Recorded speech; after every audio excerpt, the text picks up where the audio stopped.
Welcome to Another Education is Possible. Today, we have a special bonus episode. Rather than our traditional interview format, we're sharing an event on academic freedom on university campuses. The event featured Dr. Maura Finkelstein, a writer, ethnographer, and former associate professor, and associate professor of Holocaust and Genocide Studies, Dr. Segal, who was also our show's first guest. The event took place at Stockton University on September 30th and was co-sponsored by Stockton's Women's, Gender, and Sexuality program, the Sociology and Anthropology program, and the MA in Holocaust and Genocide Studies. Professor Adam Miyashiro hosted and moderated. So let's listen to Dr. Finkelstein and Dr. Segal talk about academic freedom and Palestinian liberation. Hi, everyone. Can you hear me? Is it okay? Okay, great. Thank you so much to Roz and Adam and Emily and Nazia and everyone else who helped to make this happen. Thank you for coming, folks who are here, folks who are in the Zoom room, including my parents. Thanks for being here.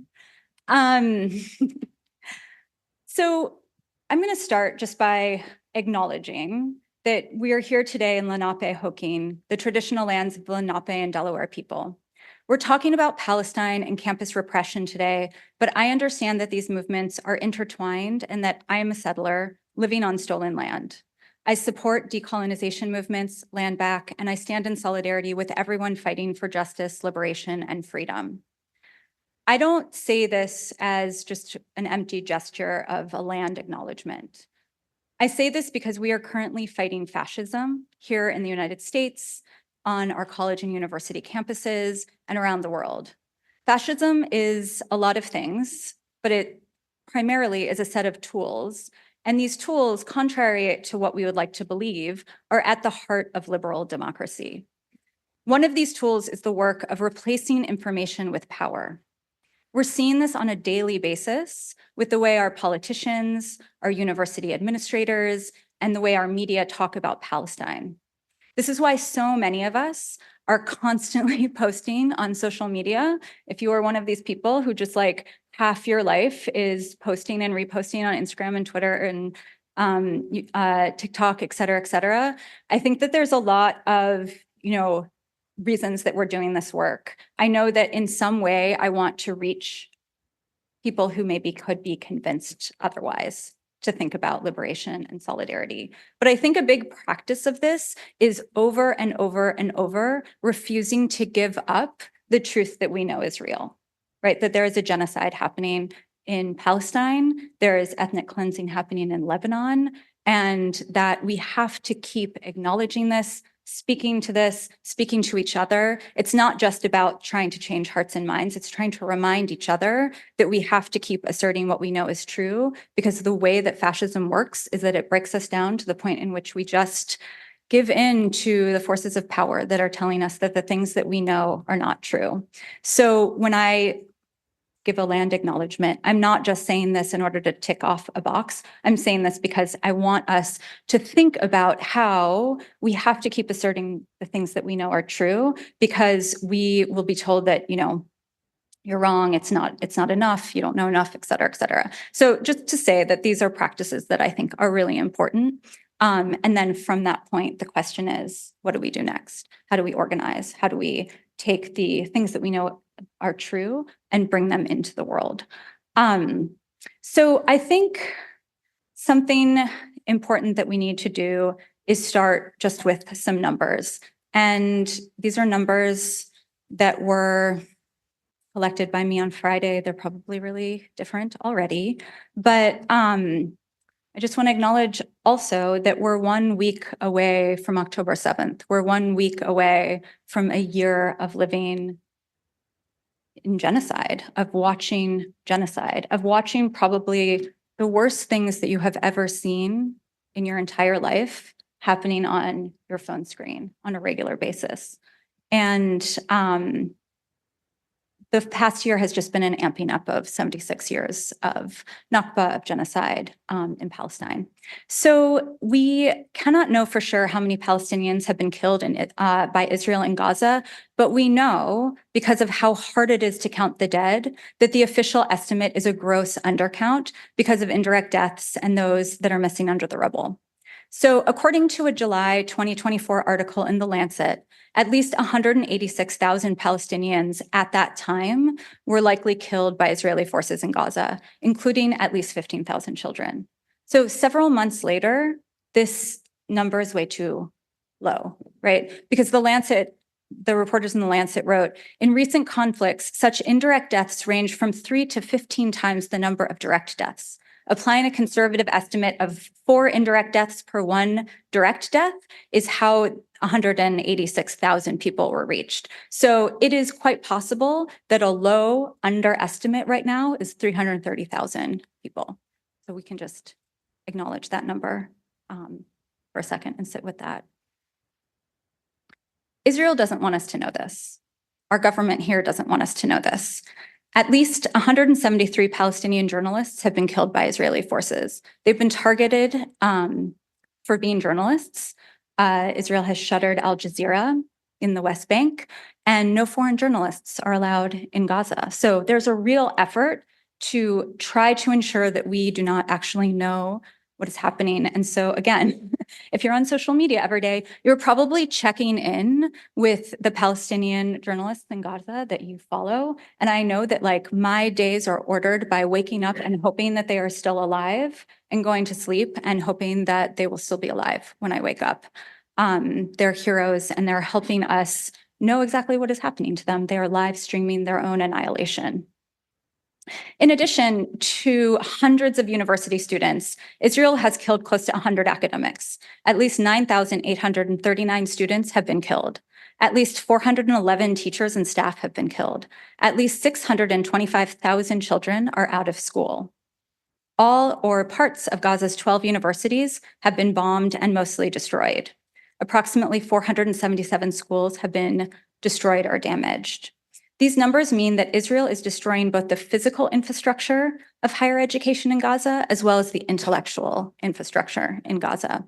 So we're here to talk about academic freedom, and I'll talk a little bit about how I feel about that term in a second. But this destruction is not just an assault on Palestinian lives, it's an assault on Palestinian academic freedom. And so I start with these numbers because these numbers are what matter. These numbers are why we are all here. These numbers are people, and these people are why we cannot remain silent no matter what the cost. We have to keep talking about what's happening in Palestine. We have to keep talking about what's happening in Lebanon. For what it's worth, I don't think academic freedom is a particularly helpful frame. Our institutions are wildly unequal and are fundamentally built around some people having freedom and some people not. So for those of you who have studied the history of the university, and I urge you as a student here to look into the history of this institution, this land, where did this land come from? How did it become an institution of higher education? There are two things that helped us build colleges and universities in the United States. One was what you might hear the term land grant, which a lot of people have reframed as land grab universities. So this means that through the Morrill Act of 1862, land was allocated to universities and colleges in order to be dispossessed, in order for Indigenous people to be dispossessed from their land. So our colleges and universities start from a history of extraction, settler colonial extraction. And so when we talk about academic freedom, the question is academic freedom for who? What do we mean when we talk about this term? We're talking about a history of dispossession. We also know, if we're paying attention to histories, especially of Ivy League schools, but probably most schools are implicated in some way, that the transatlantic slave trade and the labor of enslaved people and the wealth accrued through enslaved labor helped build our colleges and universities. And so just really acknowledging when we're talking about Palestine or when we're talking about, settler colonialism around the world, we also have to directly attend our gaze to how we are here at home in a settler colonial context built on extraction and enslaved labor. So when we're talking about academic freedom, we know that we're entering into institutions that are wildly unequal, whether it comes from race or nationality or class, et cetera, we're all entering into this with different forms of protection, with different forms of privileges, et cetera. So I just want to acknowledge that. So we're drawing attention to these problems. And to badly quote Sarah Ahmad, when you draw attention to a problem, you become a problem. And I hope a lot of you have become problems lately. It's really important that we all be problems. And the more we are the problem together, the stronger we are. So this past year, we've heard a lot of talk about safety, student safety, particularly Jewish safety, and certain people's feelings being at the core of this question of safety, the sense of feeling unsafe. We're talking about feelings when we're talking about this sort of crisis that's happening across our colleges and universities.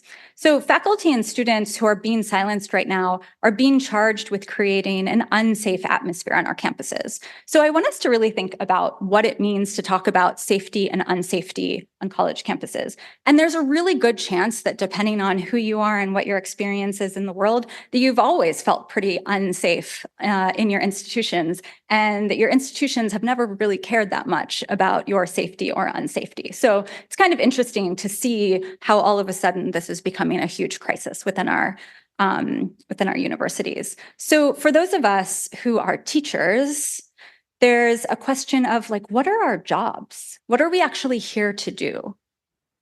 What are we here to do? And if you're a student, what are you here to do? What is the thing that you expect and demand of your classes, your professors, your institutions, et cetera? Is it to make you feel safe? Or is it about helping reimagine the world outside of the bounds of your own imagination? Right? We're here to challenge ourselves. That's very different than the question of safety or unsafety. So is anybody in the room an anthropologist or an anthropology student? A few of us. So I think a lot about how I teach. I'm trained as an anthropologist, and I have had a really interesting year because I teach about Palestine. I teach a class about Palestine. I was fired in May because I made a student feel unsafe because she was essentially surveilling my social media and found something I posted that she didn't like. Had nothing to do with what I was doing in the classroom. But what I was doing in the classroom is actually incredibly dangerous. Because what I was doing in the classroom was I was taking my position as an anthropologist, my methodology, which is ethnography, which is thinking about situatedness. So I take my methodology from someone named Donna Haraway, who wrote about situated knowledge. And Donna Haraway was thinking and engaging along the lines of a lot of Black, Latin, Indigenous scholars, especially feminist scholars, who are thinking about standpoint, situatedness, et cetera. And so whenever I teach situated knowledge, I like get up in front of my students. I'm like, I'm standing here, I'm situated here. I can see all of these things in front of me here. I can't see what's behind me here. And that's actually an incredible superpower. We're not the God's trick that Donna Haraway would say, the eye that is standing on top of the mountain, looking down, objectivity, seeing everything. We're actually incredibly grounded in a particular place with the communities that we are engaged with the stakeholders that we're talking to. And that is where knowledge is created. And she called it feminist objectivity. And when I go into the classroom, that is my locatedness. And when I teach about Palestine, my situatedness is reading Palestinian scholars, thinking with Palestinian scholars, thinking with scholars who are writing about Palestine from a situatedness of Palestine. That is actually my training and methodology. And so many of us who are in the social sciences and humanities, we're bringing similar tools to the classroom. We're actually using our training as a particular kind of scholar to influence our pedagogy so we can show our students not just information, but how we can learn through a particular form of methodology that will give us really grounded information. And essentially, my college, and I know that this is happening in a lot of different places, my college said that if your situatedness is with Palestine, it's biased. If you're not teaching both sides, it's biased. And what they were actually telling me is that my training as an anthropologist is no longer legitimate, that what I'm actually doing from my training is not legitimate. So for those of us who are really trying to think about how we translate our larger work into the classroom, we take our methodology we take some kind of theoretical framework, and mine is always a critique of power, which, for those of us who like to critique power, we're probably also critiquing our institutions as well. That's very dangerous. And then a sort of engagement with critical thinking. That's what our job is, right? To translate this information, to use it as a tool to think critically, to imagine the world otherwise, to help our colleagues, our students, our community to think outside the limits of what we have been told the world is. It's very dangerous, right? It's very dangerous when you start becoming the problem, when you start acknowledging how power operates. And so if you've been following the larger discourse in this country, whether it be in the media or whether it be on our college and university campuses, especially with encampments where students, a lot of Jewish students, but students of all backgrounds have come together to say, we will no longer be complicit in genocide. There's been a lot of talk about safety, that there are some students who don't feel safe. But actually, these are the spaces in which our students are taking the methodologies of our discipline, the theories of our discipline, and showing us that they actually know what's going on. You actually know what's going on. You're listening to us, you're learning with us, you're teaching us. And the encampments have been the space in which what every college professor should want to have happen is happening. That we are actually seeing the real material outcome of teaching, pedagogy, of methodology in real time, right? In which so many people have said, absolutely not. We will not be complicit in genocide. This is really, really, really dangerous. So I want to tell you two stories about what I see going on college campuses on sort of like a macro level and a micro level. And hopefully I will not run out of time. But there's been a lot of talk in relation to Palestine that there's two sides. We need to talk about two sides. We need the Palestinian side. We don't actually need the Palestinian side. But if we're going to talk about the Palestinian side, we have to first talk about the Israeli side. Or if we're going to talk about an anti-Zionist perspective, we have to first start with a Zionist perspective. And that sort of flattens the world. It removes power, et cetera, et cetera.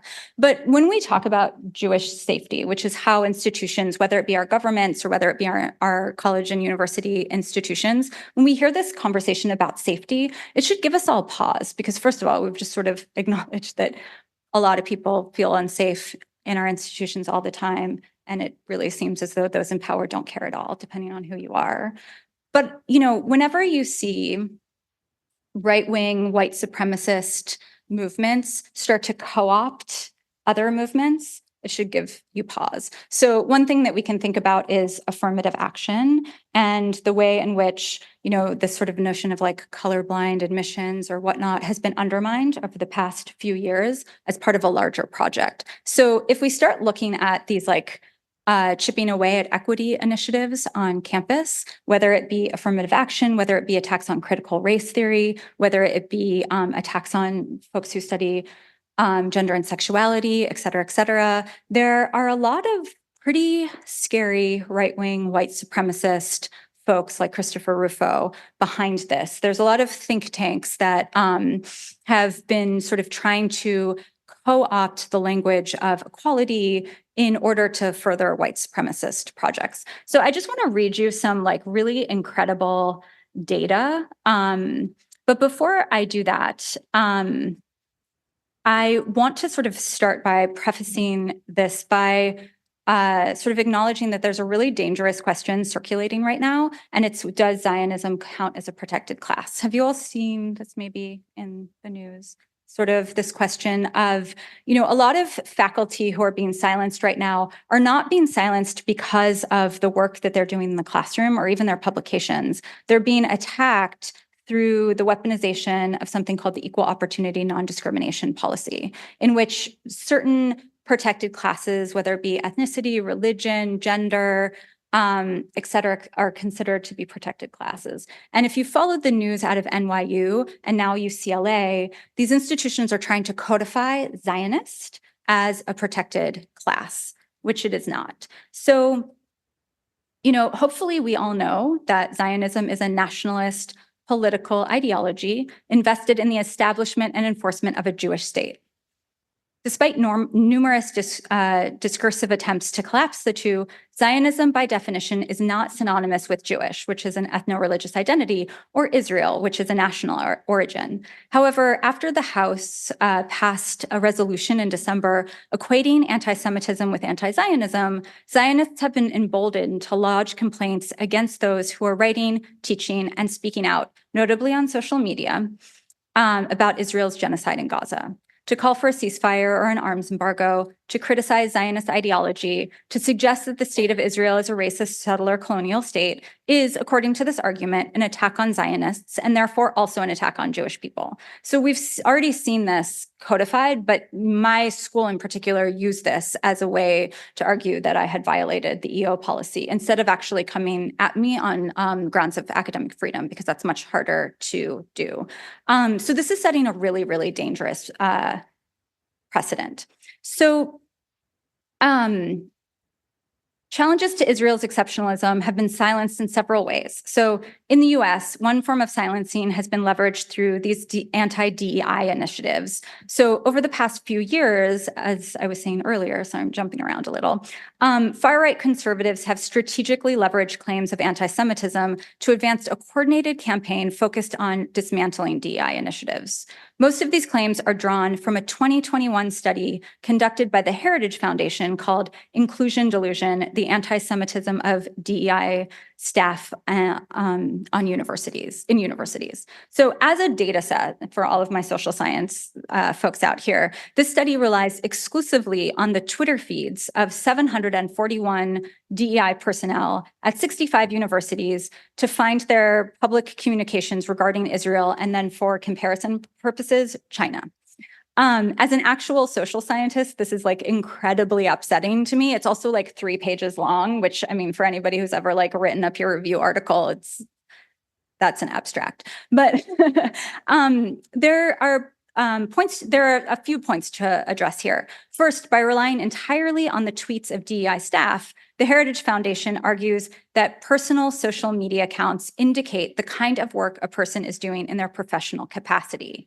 The report concludes, based on this collapsing of personal and professional platforms, that and this is a quote, "The political activism of DEI staff may help explain the rising frequency of anti-Semitic incidences on college campuses." And this is not, I also want to draw attention to, like, these folks who are doing the study do not actually care about anti-Semitism, right? Like, Jews can be absorbed into whiteness as long as they are useful, and then they will be discarded once they are not useful anymore. This is not actually about Jewish safety. But a lot of the tweets that they were going through were actually from Jewish identifying DEI staff who were sort of implicating themselves in the tweets that they were putting out that were critical of Israel. So this Heritage Foundation report has set this precedent that now is being used and being weaponized in order to claim that if you tweet something that is critical of Israel, you are inherently doing something that is anti-Semitic. So that's sort of the macro level of what is going on here. There's also a micro level. So, this is going to probably get me into some trouble because power works in the ways that it does. But there are Jewish organizations across the world and on campuses, and one of them is Hillel International, which claim to be about Jewish life, but actually, if you look at their website and their work, are actually Zionist organizations that claim very explicitly that Israel is at the heart of their work. So I want to read you some numbers. Right now, it is incredibly dangerous to identify as an anti-Zionist Jew on college and university campuses. So this danger comes not just from colleges and university administrators, but also from Zionist-identified students. So there are 65 colleges and universities across the US who host an Israel Fellow. So this is a former Israeli soldier tasked with helping students forge a lasting relationship with Israel in partnership with programs like Birthright, which many of you might have heard of, that sends young Jewish folks to Israel to sort of see how great it is, and also Masa Israel, which is another Zionist organization that does these exchange programs, and there are usually no fees, and so it's a cheap, if not free, way of doing study abroad.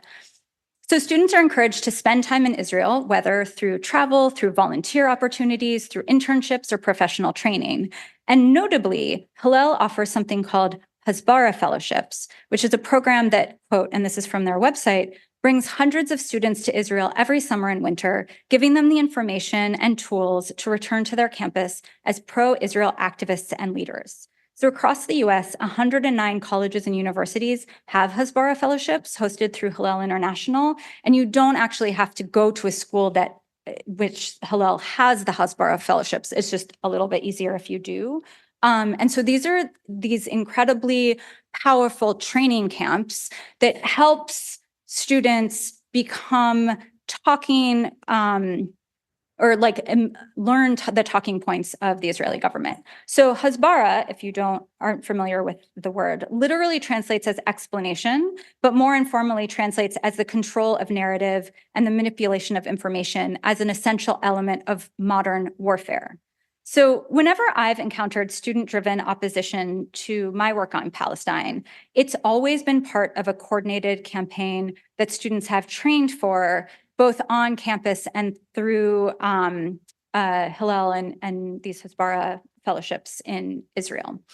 So to call what Israel is doing a genocide activates this network. To talk about what's happening in Gaza activates this network. So right now, our colleges and university administrators are listening to Hillel and other Zionist organizations instead of listening to their students, their faculty, their staff who are actually engaged in the work. And, we're here at a public university, and by saying that it's a public university, that should mean that it's free.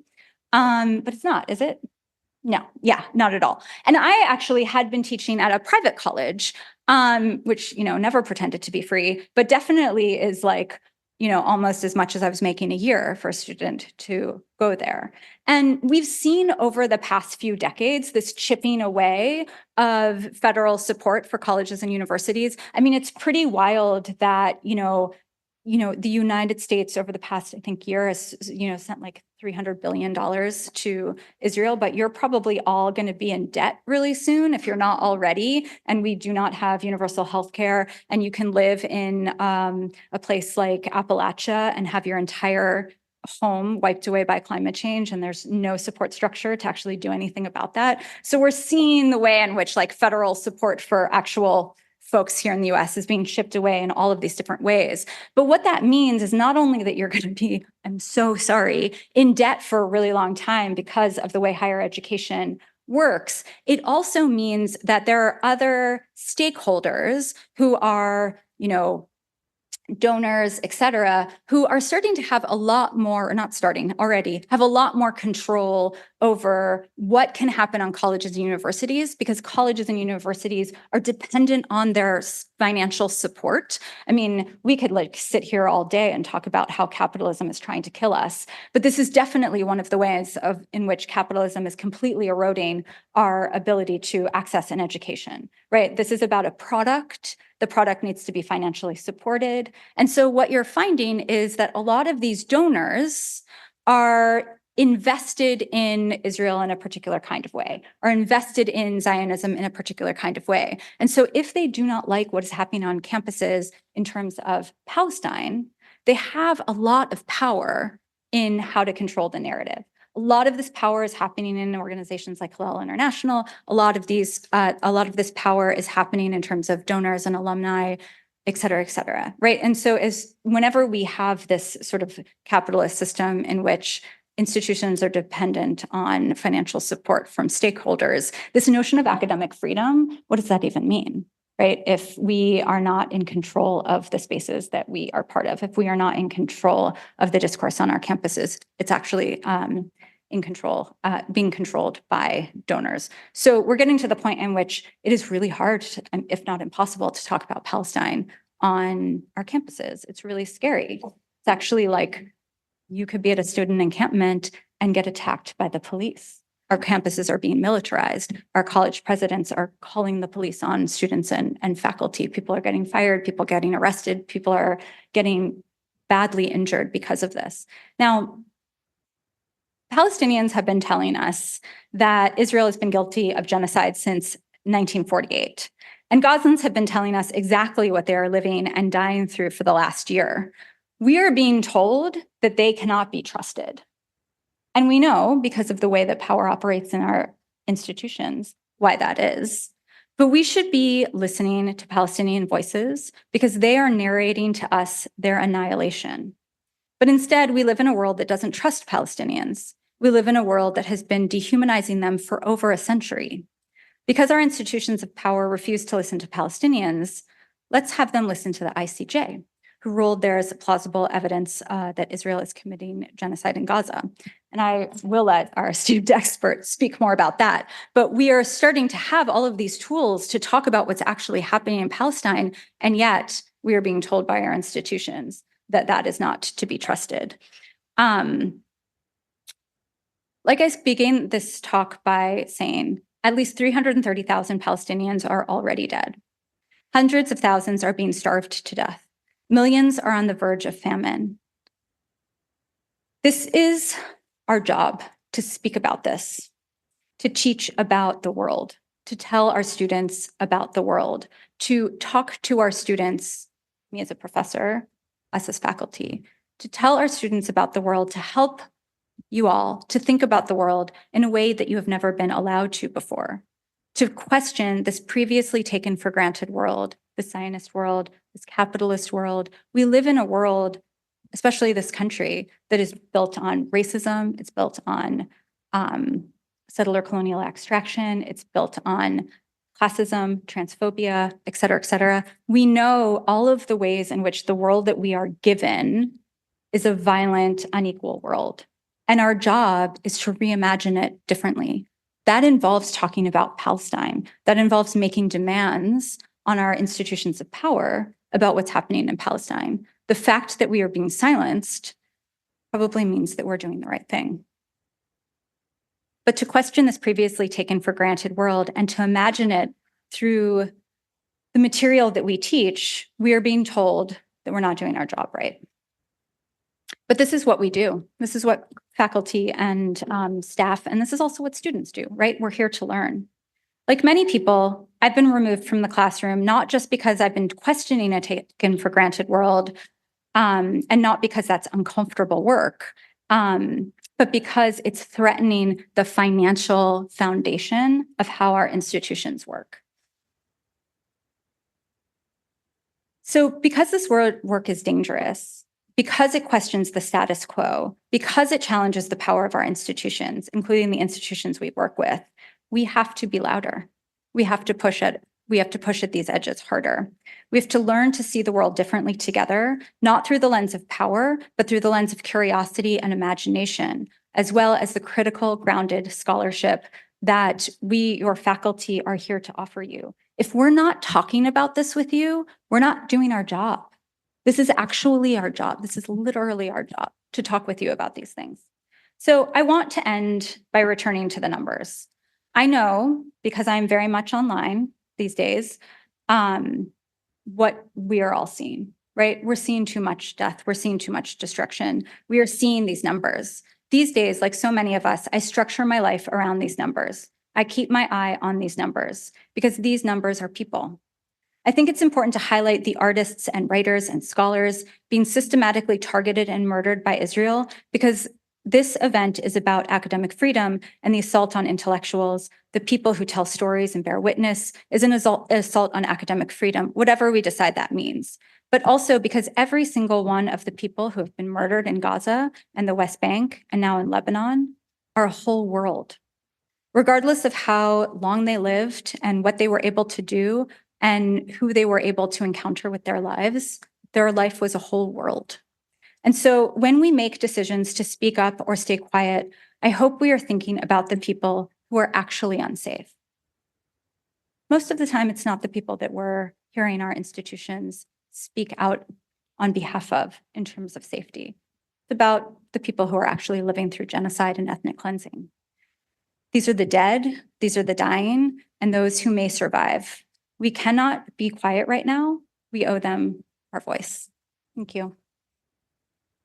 Thank you so much, Maura. It's an honor, it's a privilege to have you speak here with us. And I want to acknowledge your bravery and horrific injustice that you're facing because of speaking up, because of insisting on the truth of the reality unfolding in front of us. And it's I have to admit that I'm just very sad most days, primarily. And some days just at a loss of words, right? Just, almost a year into this unfolding atrocity of Israel's attack on Gaza and now on Lebanon. So I'll try to make sense in the next 20, 25 minutes. And before I do that, I want to say, highlight again, as you said, Maura, that we're in a university here, and Israel has destroyed all of Gaza's 12 universities, right? In a coordinated and intentional attack on its entire education system as part of a genocidal assault where Israel has targeted everything in Gaza, everything, people, neighborhoods, libraries, school, hospitals, universities, archives, bookstores, bakeries, agricultural fields. It has bombed areas that there is nothing there except agricultural fields. It has created, in the language of the United Nations Convention on the Prevention and Punishment of the Crime of Genocide from 1948, conditions calculated to bring about the destruction of the group in whole or in part. And Israeli leaders have said that this is what they will do immediately after 7th of October, dozens of times, explicitly, unashamed, again and again. They're still saying it today, by the way, right? And they did this. And we heard with the numbers and the information that you highlighted, Maura, and we can all see it on our screens, day in, day out, all the time.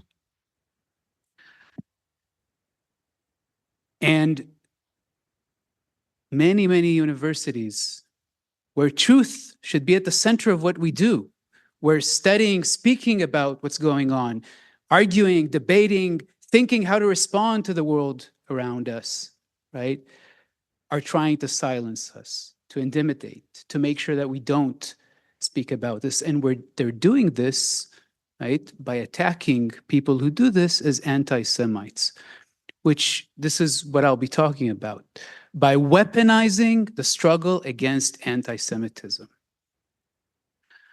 And therefore, it's incredibly important for me, it's incredibly important for us here at Stockton that we do talk about this. We've talked about this, we'll continue to talk about this, right? And I want to thank the Program for Sociology and Anthropology, and Betsy and Nazia here, and Women's Gender and Sexuality Studies, and Emily, thank you so much, and Adam, and my program, the Master's Program in Holocaust and Genocide Studies, and the people in IT here who are here to help us. We will continue to talk about Israel's attack on Gaza, on Lebanon, about Israeli settler colonialism. We will continue to talk about these ongoing atrocities. And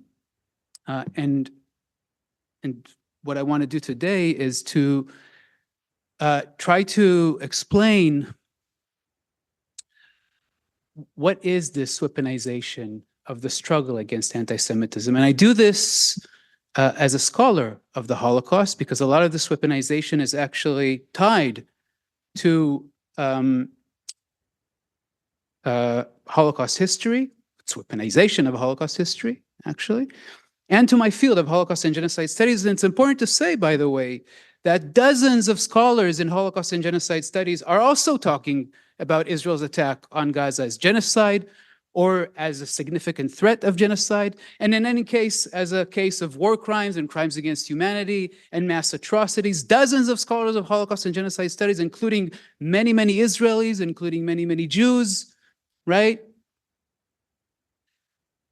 Many, many universities want you to believe that these Holocaust and Genocide Studies scholars, right, are anti-Semites. This is the absurdity that we have to address, that we have to face. So in order to understand the weaponization of the struggle against anti-Semitism, which is horrific itself, because anti-Semitism is a very, very real issue. So we have to understand what anti-Semitism actually is as a modern phenomena. And it's actually, you'll see in a bit that it's very, very relevant to our story in some troubling and unexpected ways. So anti-Semitism as a modern phenomena emerges at the intersection, and I say modern phenomena because it's very different actually than various forms of Jew hatred, for example, in previous periods in history. And why is it different? Because it's tied to two key modern political structures and processes: the nation-state system and the late colonial world and its settler outposts. Now, the way in which European imperialism gave rise to anti-Semitism, again, as a truly modern phenomena, was by placing Jews as central in discourses about race. And race, of course, is itself a colonial and imperial and very modern phenomena.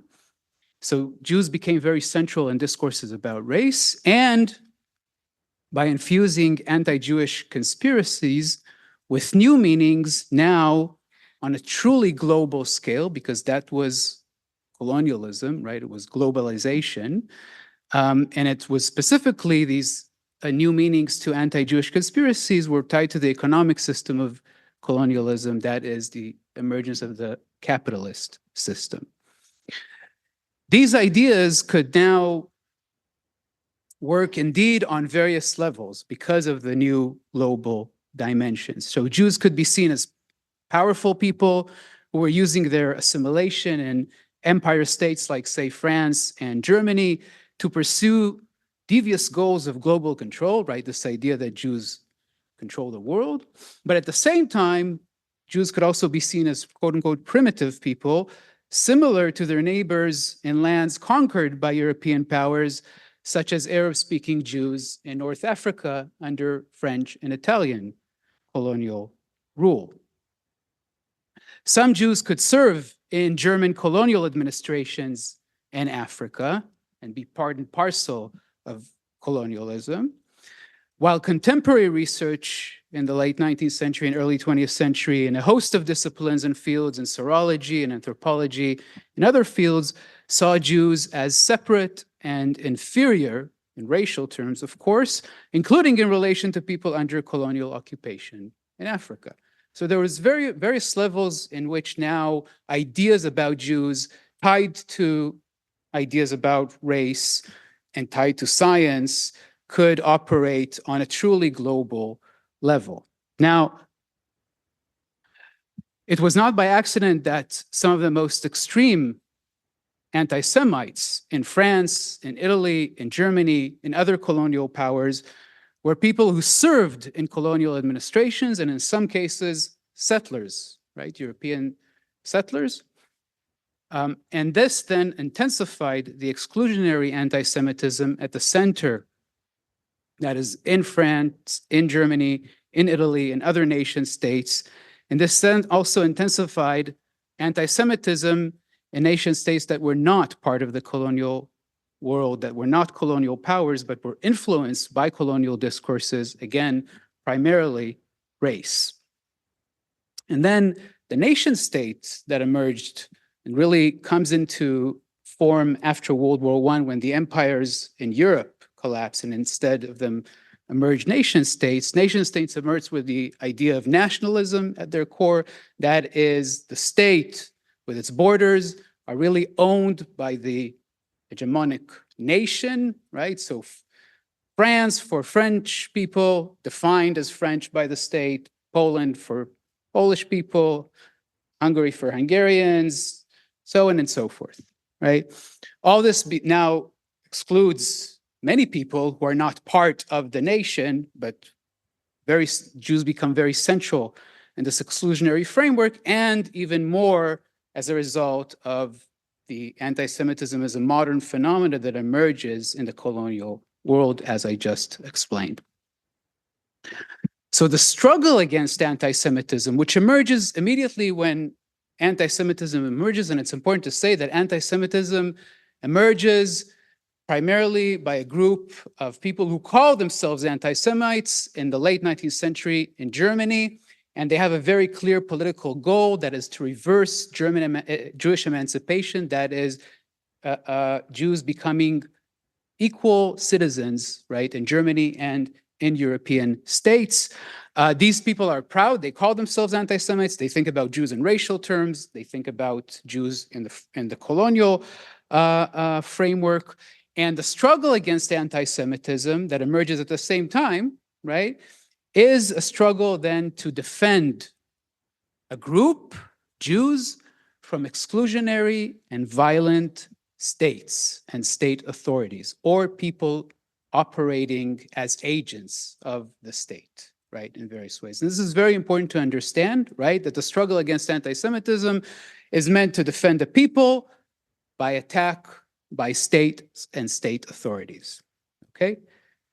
The weaponization, so far so good? You're all with me? Yes, anti-Semitism, the real struggle against anti-Semitism. Okay, moving on now. The weaponization of the struggle against anti-Semitism, okay?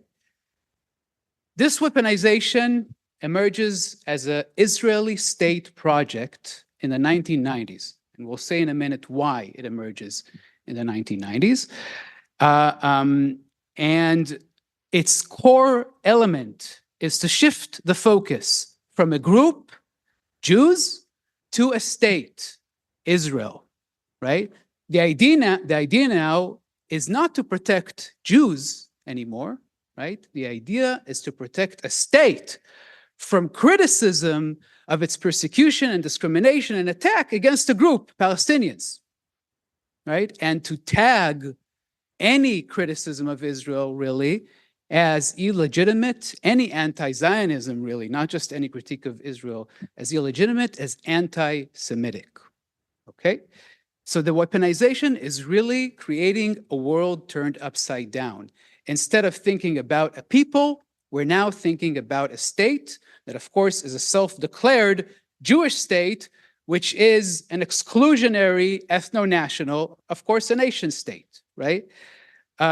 It's a state that's the people who really deserve to be equal citizens of the state are Jews in the Jewish state, right?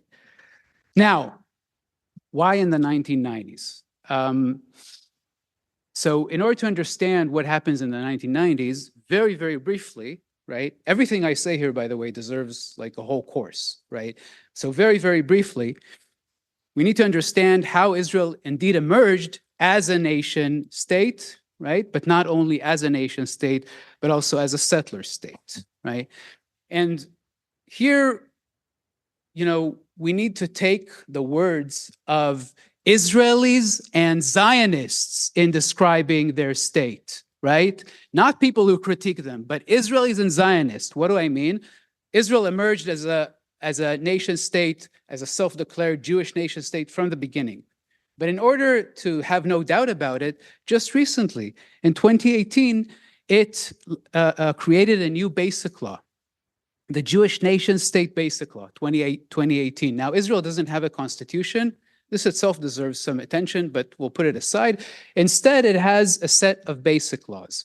So we now have a new basic law, the Jewish Nation State Basic Law, that tells us explicitly, unashamed, right, that Israel is the state of Jews and any other citizens of the state. And mind you, 21% of the citizens of Israel are Palestinians. That's apart from the millions under Israeli occupation, right? 21% of the citizens of the state are Palestinians, are second-class citizens by basic law now, right? The law, by the way, also uses explicit settler colonial language, right? That is the settlement of the land, right, becomes a key issue in the Jewish nation state idea.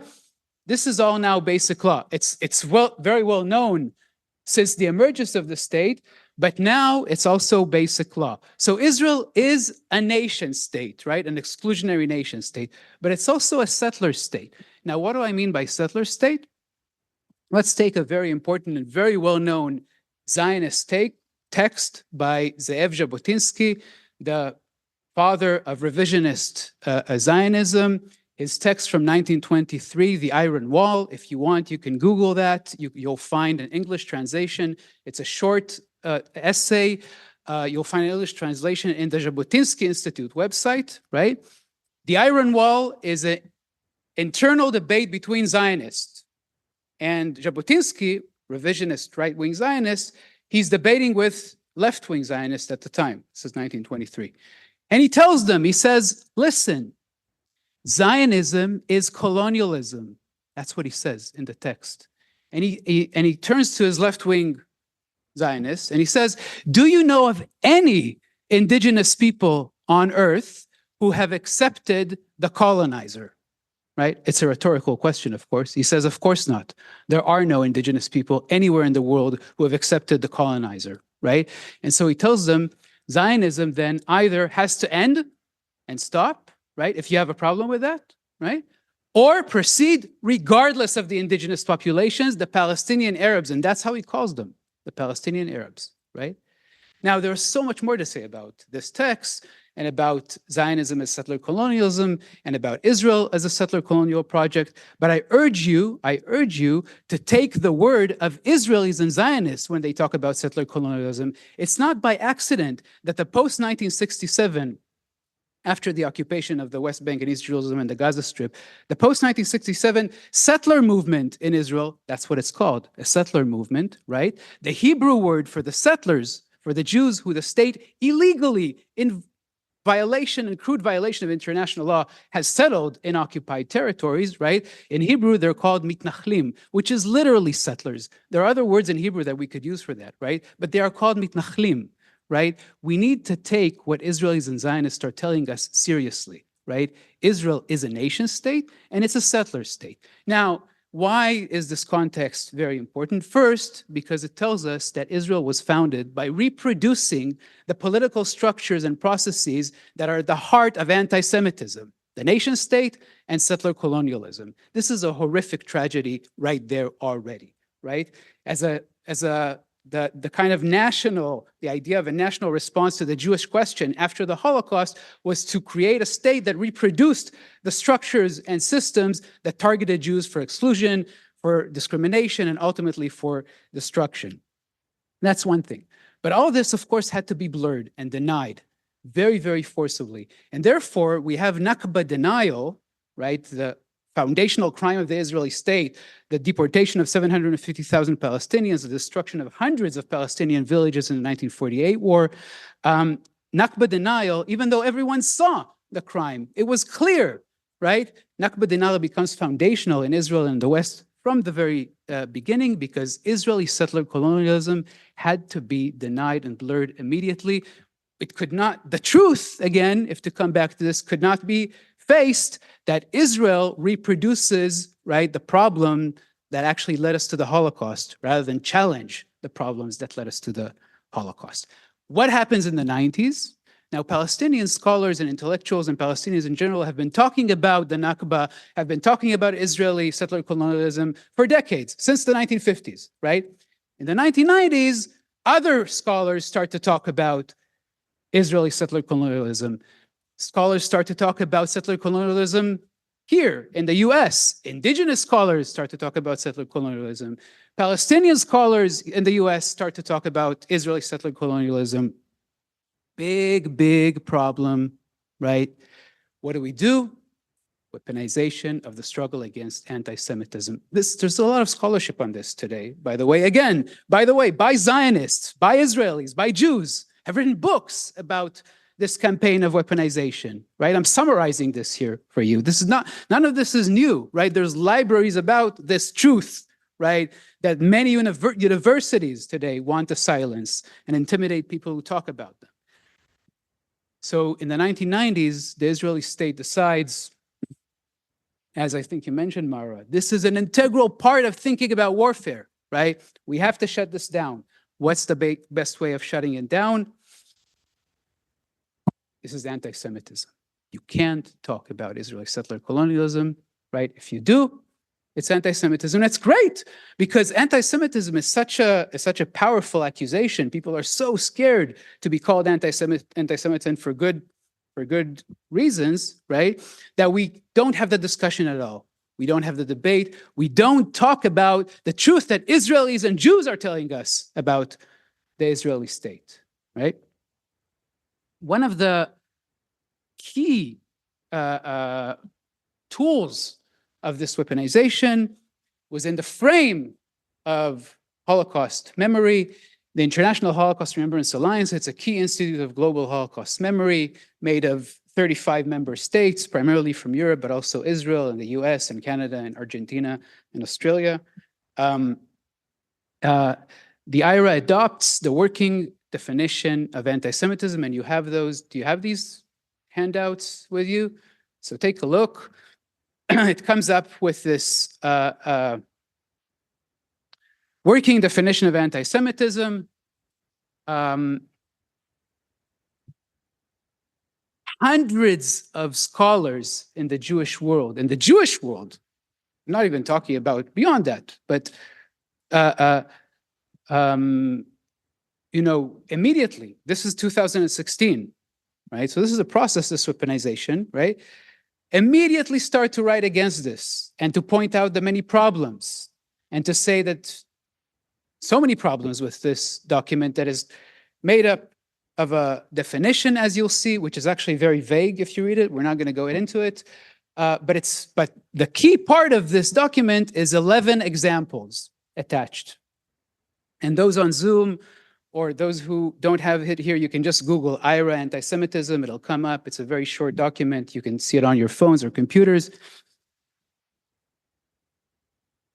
7 of the 11 examples focus on Israel. What a surprise, right? Not on Jews, on Israel, right? So the thrust of the document is not about anti-Semitism. It's about Israel, and it's about Zionism, right? The thrust of the document is to tell us that anti-Zionism, as you said, Maura, right? This is what we're seeing. What happened to you, Maura? What happens, by the way, to hundreds of faculty members in US universities this last year who aren't tenured and have lost their jobs, right? Is a result of this weaponization, right? The idea that a political ideology, this is what Zionism is, right, is a protected class, is ludicrous. If I critique Russia's attack on Ukraine, right, is this somehow against all Russians? Or is this a critique of the Russian state and its political ideology and actions? That's what this weaponization is meant to do. Turn the world upside down, right? Now let's think about two key issues with this, and with this we'll conclude. Two issues with this document, and we'll conclude with that, and we'll continue this in the Q&A and discussion, perhaps. One, if you scroll down, you'll see example number, let's see, 1, 2, 3, 4, 5, 6, 7. Example number 7, denying the Jewish people the right to self-determination, for example, by claiming that the existence of a state of Israel is a racist endeavor. Okay? Now, if you look at the upper part of the document, you'll see that it says that criticism of Israel, similar to that leveled against any other country, cannot be regarded as anti-Semitic. A racist country, that's a very typical critique of the US, of Canada, of Australia, of France, of Germany, of Argentina, of Brazil, of, I don't know, about 1 million countries, right? But wow, look at this, example number 7. if you say that Israel is a racist endeavor, a state that has legislated a Jewish nation state basic law, right? If you say that Israel is a racist endeavor, a state where there is a library of research on structural racism in the state, right? That's anti-Semitism. Of course it's not, right? But it's anti-Semitism. Now, why is this so important here? Not just in order to shut down, right, criticism about Israel as a racist endeavor, right?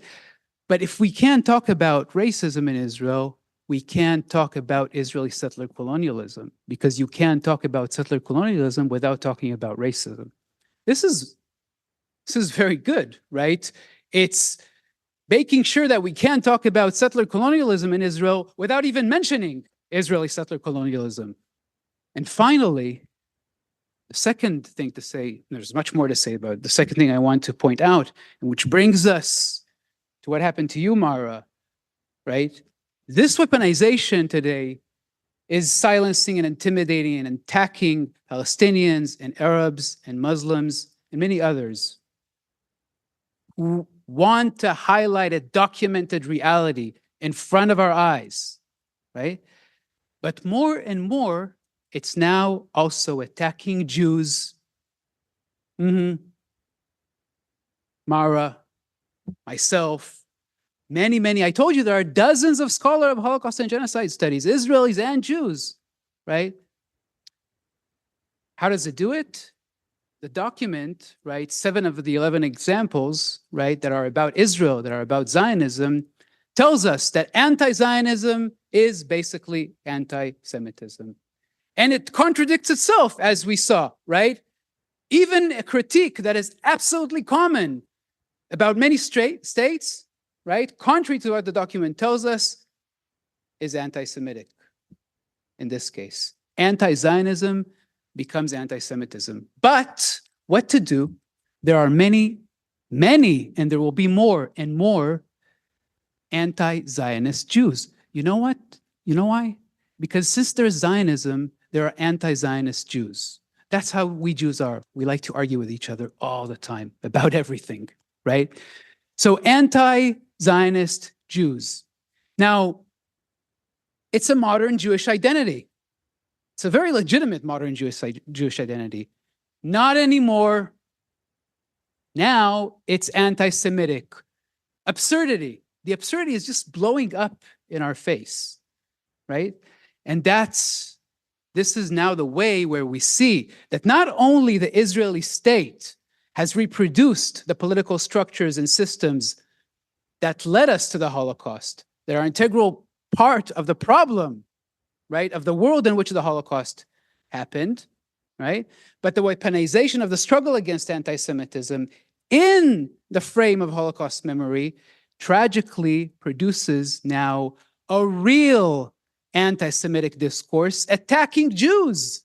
This is what this weaponization does, allegedly to protect Jews, but no, to protect the state, right? And to put Jews in danger. And this is why Jews, the many Jews in the encampments that you mentioned, Maura, right? The encampments included many Jews. Jews who organized Passover setters and shared prayers in Hebrew, right? And Jewish cultural events, right? Were attacked by police, dragged on the ground. Does that protect Jews? Right? No, of course not. It puts Jews in danger. It puts all of us in danger. This is what the weaponization of the struggle against anti-Semitism today does. It aims to deny reality, to throw this absurdity in our face, to put Jews in danger, and all why? To protect a state engaged in an ongoing mass atrocity for a year now, with decades of settler colonialism. We all have to think about this key problem, about what we're facing, especially now in a university. We have to talk about it. We have to debate it, right? The last thing we have to do is agree to the silencing, to this intimidation to this attack. We don't have to agree about what we're debating, but we have to debate this. And so I hope that we can have a discussion about this now in the Q&A. And thank you for being here, and thank you for listening. After the remarks, Dr. Finkelstein and Dr. Segal took questions from the audience. We're not including the full Q&A, but we do want to share the response to one comment from an audience member who questioned their credibility. Here's what Maura and Raz had to say. So it's interesting to think about questions of credibility, because my entire life as a Jewish person raised in the United States under the sort of cloud of Zionism, which is not just hanging over the heads of Jewish people, but of all people. The US is a very Zionist country. My whole life, I have been hearing that Palestinians can't be trusted, that despite the fact that they are experiencing the reality of their situation, that they are experts in their own lives, that they can't be trusted, that, we can, if I might be a lot older than a lot of people in this room, but growing up in the 90s, every single spy movie that I saw, there was always a Palestinian terrorist, right? We lived in a country that has spent decades, and, we know that this is even longer than just the past few decades, of framing Arabs, Arabic speakers, Muslims, Palestinians as terrorists. We've created a situation in this country that to think about Arabs, Muslims, Palestinians as human is almost impossible in the discourse of the United States, which is these are terrorists, they are primitive, there is no rationale for what they're doing. And so it makes sense that folks who are raised within this climate of racism, of Islamophobia, et cetera, could not possibly imagine that Palestinians, that Lebanese people, that anyone who's Muslim, anyone who's Arab, anyone who's brown or black or whatnot, we live in an incredibly racist country, cannot imagine these communities as anything other than terrorists, as criminals, et cetera. We live in a country that teaches us that through our media, through our politicians, through our policies, et cetera. But what we are seeing with our own eyes over the past year, regardless of history, regardless of, the past 76 years of ongoing settler colonial genocide, we have seen what Israel, funded by the United States, is doing to Palestinians and now to Lebanese people. We've seen it. So it kind of doesn't matter if I'm told that I'm not credible. I don't care if I'm credible or not. What I'm saying is that Palestinians are credible. They are allowed to narrate their own experience. We look on our phones and have seen the most horrifying things done to people that you can possibly imagine over the past year. Who cares about what I say? Who cares about what I think? It doesn't matter if I have my job or I was fired, et cetera. That's a very inconsequential story in the larger scheme of genocide. I mean, we can talk about how this has implications for academic freedom, but I'm not asking anybody to trust me, actually. I'm not asking anyone to believe me. I don't need to. We're seeing the truth before us. And, the thing that's really amazing about what's happening now is that what we are seeing is what colonizers have been doing to colonized people, what occupiers have been doing to occupied people for centuries. This isn't new. We just can see it now. So, of course, it makes sense that folks who are invested in keeping up the sort of structure of power that says that colonized people don't matter, that displaced people don't matter, that dispossessed people don't matter, that Arabs don't matter, that Muslims don't matter, that Palestinians don't matter, et cetera, what are you going to do? We're seeing what has been done to oppressed people, to occupied people, to dispossessed people for centuries. So, you can say that I've been fired, I've been discredited. That's totally fine. But we've all seen the videos of children who have been decimated, who have been torn apart, who have been vaporized. We have seen the videos of people carrying pieces of their family members through the streets. We've seen the blood, we've seen the bodies. We've been seeing that for a solid year now. So you can call me not credible, and that's totally fine. But that doesn't stop the fact that we've all seen what Israel is doing to Palestine. The only person who's been exposed here is you. I mean, this was a very good, actually, example, right? Zero engagement with any of the things that have been said here, right? Zero engagement with documented facts of decades of research. Zero engagement with the unfolding reality in front of our eyes. 16,000 children have been murdered in Israel's attack on Gaza. Zero engagement with any of this, right? Your job offer has been withdrawn. You've been fired. You've been exposed. You've been exposed. Thousands of scholars around the world have signed petitions in support of my case in the University of Minnesota, including Israelis, including Jews, dozens of scholars of Holocaust and genocide studies, unbelievable hundreds of Jews in the Twin Cities, right? Are they all anti-Semites? You expose them as well. This is such a sad time that here we are. The only way for someone like you to deal with this is to deny all this reality. I just want to say one more thing about this. Deny all this reality in what? In the service of an extremely violent state, genocide or not, extremely violent state. Because, I mean, what do I know? I've only been dealing with like Jewish history and the history of anti-Semitism and the history of the Holocaust for like 20 years. I mean, what do I know? Nothing really. Only I come from a family, grew up with 4 Holocaust survivors in my family. But what am I? Just an uncredible anti-Semite. Is this the level of discourse that we're in now in the Jewish world? Is this the level of discourse that you think is the way to respond to what's happening in front of us? This is shameful, right? And it really requires us to think, all of us, to think about this moment, where we are. Is this where we are, where the panel with 2 Jewish scholars, and you're talking about credibility in this kind of way? Extremely shameful.